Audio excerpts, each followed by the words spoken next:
Right, so look, gonna make a zine, and I said before I'd only made one, and I made kind of an exhibition catalogue. It was kind of perfect bound, PUR bound for an exhibition, but I was wrong. I totally forgot about my first book.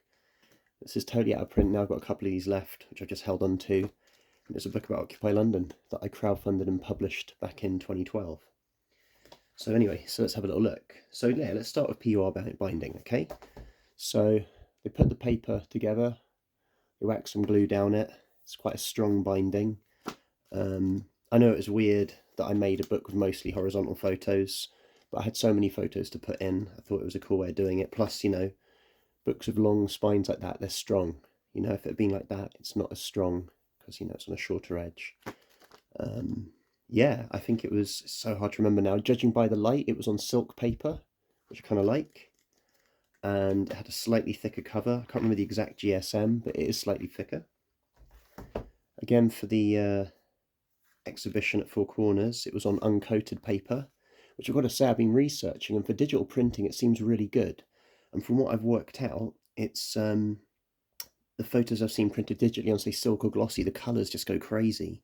And for me, that's no good. They're far too vibrant, too saturated.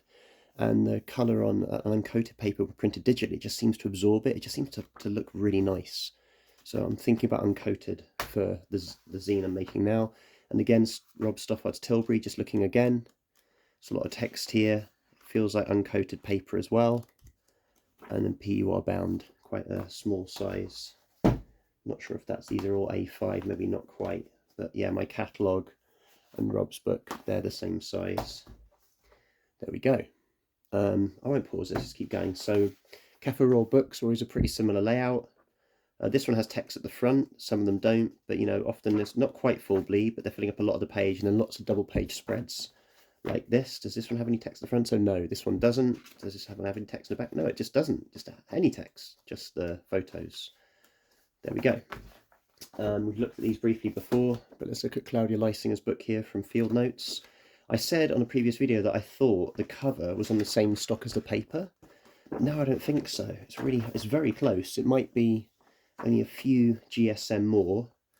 It looks to me like it's on silk paper. It's not glossy, which is again a nice finish, and very kind of simple layout here. And again, one thing I said before is very nice having kind of the text on the back and in a uniform way. So again, this is just with a staple across the binding here. Now, one thing to note with these kinds of zines is they say you shouldn't go more than 40 pages with that kind of binding. All these ones here, like Rob Stoffard's Tilbury and my Occupy book, the reason we went for this kind of binding was because there are so many more pages. So there you go. Last by no means least, El Dorado by Overlaps by Melissa Aris. I just got to say, Tiffany Jones of Overlaps, I just love her design. She's a great designer. So let's just count, like they say when you design, there's a certain amount of spreads, right? Different kind of spread layouts in a book to kind of make it work. So let's count, shall we? So 1 full bleed horizontal, 2, sorry, horizontal, I meant vertical. Sorry guys, I'm ill. Anyway, sorry, 1 full bleed vertical, 2 little verticals here with white border, 2 horizontals with a blank page. Again, so we've had this kind of layout before already. Slightly fuller here, smaller. So it does jump around a bit, but notice how there's lots of negative space, you know, if you let the photos breathe. I think if you are going to have a photo on every page, it is nice to have this kind of larger white border. But yeah, it just works, doesn't it? So I think, yeah, I'll be looking more into that kind of design. Yeah, and I don't know how to do this now because my phone's up here. I'm just going to talk to the camera. There's other ways of looking up zines. You can maybe go and check them out in shops, like the Photographer's Gallery.